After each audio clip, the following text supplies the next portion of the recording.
Fake, farm-raised, pink pigmentation inside poultry? These facts will have you rethinking everything you thought you knew about rotisserie chicken, even if you love them. I love rotisserie chickens. I do too. The first rotisserie chicken myth you can stop believing pertains to keeping it fresh. Just because it comes cooked, it doesn't mean it can't have a long-lasting shelf life. When you buy a rotisserie chicken, it should be consumed within 2 hours or refrigerated within that same time frame. But there's another option on the table if you're looking to make it stretch. Freeze it. The U.S. Department of Agriculture, also known as the USDA, claims that a whole rotisserie chicken lasts up to 4 months in the freezer and no longer. That is if flavor and quality are important to you. Wrapping and storing it in an airtight container is key to maintaining freshness, and cutting it into several halves can also ensure that its tender texture remains intact. As for thawing rotisserie chicken, transfer it to the fridge up to 2 days in advance for a quick and easy hands-off method. Next time you're wondering what to do with those rotisserie chicken leftovers, pop them in the freezer and you'll be set for another meal. We get it. It seems commonsensical that you should wait until your rotisserie chicken is completely cool before you begin shredding it into pieces and storing them in the fridge for leftovers. Whether you're shredding by hand or using a stand mixer on low, it would seem obvious that cold chicken is ideal. In fact, it's actually more effective to break chicken into pieces while it's still warm. According to Fed and Fit, the answer simply lies in food science. White chicken meat contains plenty of muscle fibers, which are more loosely bound when hot rather than cold, making it less challenging to shred. It's a lot simpler to successfully shred chicken when the fibrous pieces pull apart seamlessly, and it makes for a less stringy piece of chicken. Warm chicken is also easier to work with because, unlike its cold counterpart, it isn't as tough in texture and still contains moisture. So next time you're looking to repurpose your rotisserie chicken leftovers for a chicken soup or to incorporate them into a creamy pasta dish, remember that you won't have to wait an eternity for the bird to cool. It's natural to want your leftover rotisserie chicken to have the same juiciness as when you first bought it. Unfortunately, it's more likely that it won't, unless you adhere to a couple of easy ways to boost your seemingly lifeless dinner. Thankfully, there are straightforward ways to reheat chicken and avoid a dry result. Firstly, if you want to revive that once crispy skin and moist meat, the oven is where your chicken should be. A simple step will make the key difference that guarantees juicy chicken. According to Southern Living, placing a cup of chicken broth in an oven-safe dish is an easy way to reintroduce moisture into a rotisserie chicken. Simply cover the chicken with foil and pop it in the oven with the broth.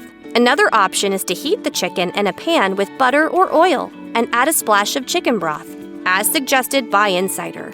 You'll barely be able to tell the difference between what you picked up at the store and what's been reheated after a stint in the refrigerator. You did not tell me about this, so it's a huge surprise. But yes. You brought the rotisserie chicken, and just we talked. Just for you, Adam. Just for you. While it's possible to recreate a delicious homemade rotisserie chicken using a special kit or with a rotisserie attachment on an outdoor grill, there's one conventional tool that won't help much in this area: your everyday oven.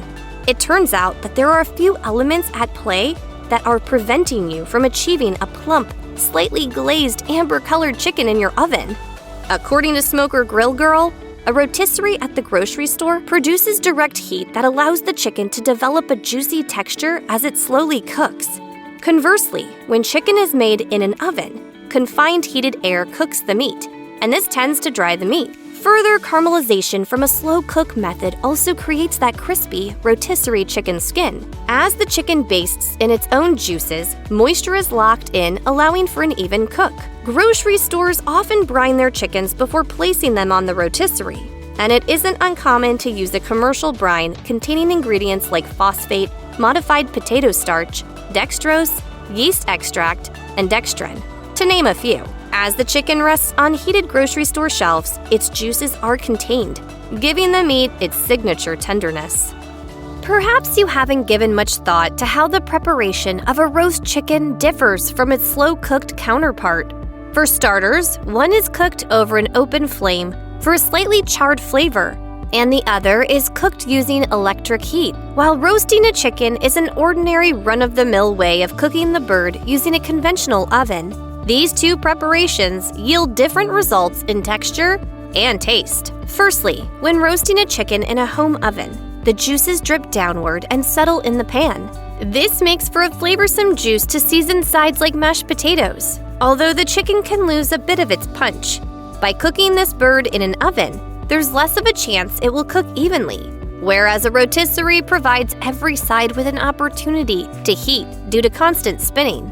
According to Cookin' Docs, one way to prepare a roast chicken is to coat it with oil or butter to give it sufficient moisture before it goes into the oven. However, this is not the case when prepping a rotisserie chicken, since the goal is to get a brittle, crispy skin.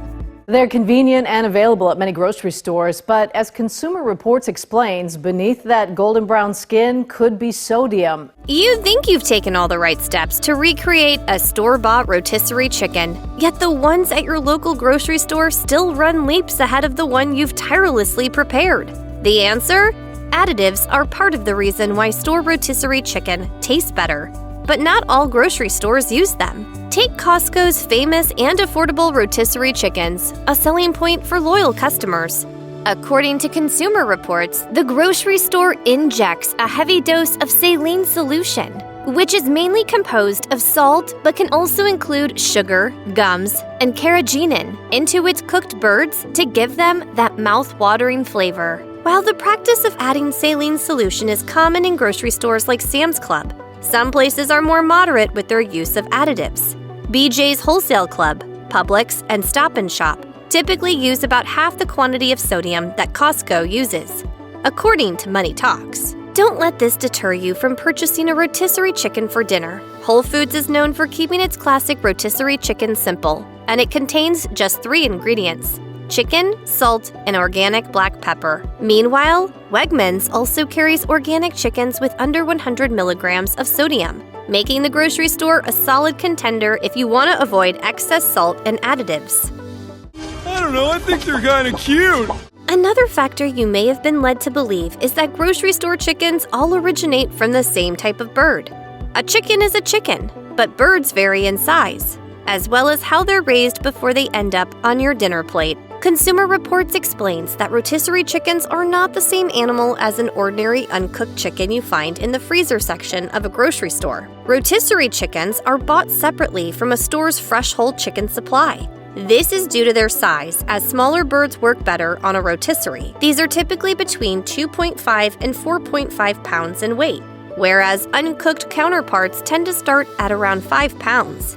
So if you've ever thought that chickens are interchangeable, it might be one of the reasons you find it challenging to recreate a rotisserie chicken at home.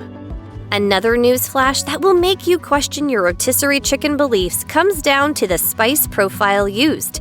You're probably craving the crispy chicken due to the seasonings that contribute to its delicious flavor, though you can find a variety of spices depending on where you buy your chicken.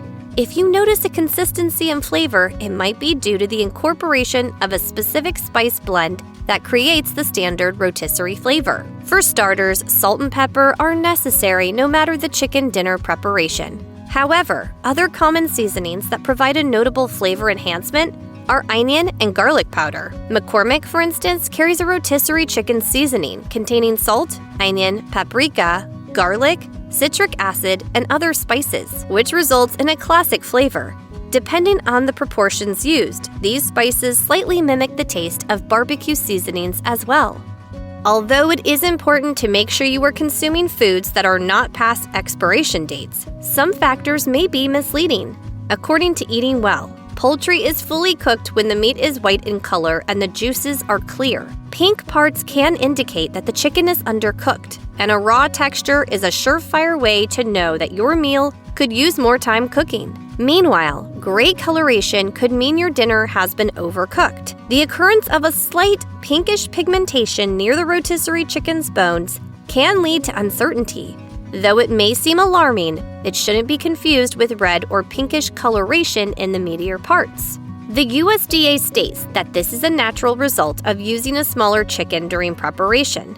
At a youthful age, more pigmentation can be found near the bones due to red blood cell protein molecules. If the chicken is safely cooked, this is nothing to fear. If there is any doubt about the freshness of your poultry meat, it is always worth using your best judgment. Of course, checking that the temperature has reached a minimum of 165 degrees Fahrenheit using a meat thermometer quickly alleviates any hesitations you might have. Another common myth revolves around the expiration date of rotisserie chicken. While you may have been under the impression that grocery stores repurpose their leftover expired chickens to make their rotisseries, this is untrue. The USDA regulations for poultry sell-by dates recommend using it within 1 to 2 days of purchase. Typically, rotisserie chickens are taken off the shelf if they are not bought within a couple of hours, according to Consumer Reports. Some grocery stores repurpose their rotisserie chickens after they've been sitting around for a few hours, notably in pre-made dishes for their hot food bars. If you're looking for the freshest option, it's customary for grocery stores to have new rotisserie chickens ready every 2 to 4 hours, from morning to early evening. Evening peak hours are an ideal time to fetch one if you're planning for the same night's dinner, and you could even try calling up your local store to see when the next batch will be ready. It turns out that a rotisserie chicken's free-range label might be slightly misleading. Chickens deemed free-range can sound like a healthy choice as opposed to your regular option, and there are few requirements needed for this label to be present. The USDA informs us that meat or poultry products being submitted for approval to obtain this title must come with a description of an animal's housing conditions. If these animals have access to the outdoors for a little over half of their lives, then the product is eligible to be considered free range. But if livestock is proved to be fed and contained for most of their growing lives, it won't pass the test. However, the National Chicken Council reminds us that as this rule stands, chickens may still choose to never go outside. Additionally, seeing a label like farm raised can sound exciting to a health-conscious consumer, though this information is obvious as chickens come from farms. Restaurants typically include this label when sourcing locally.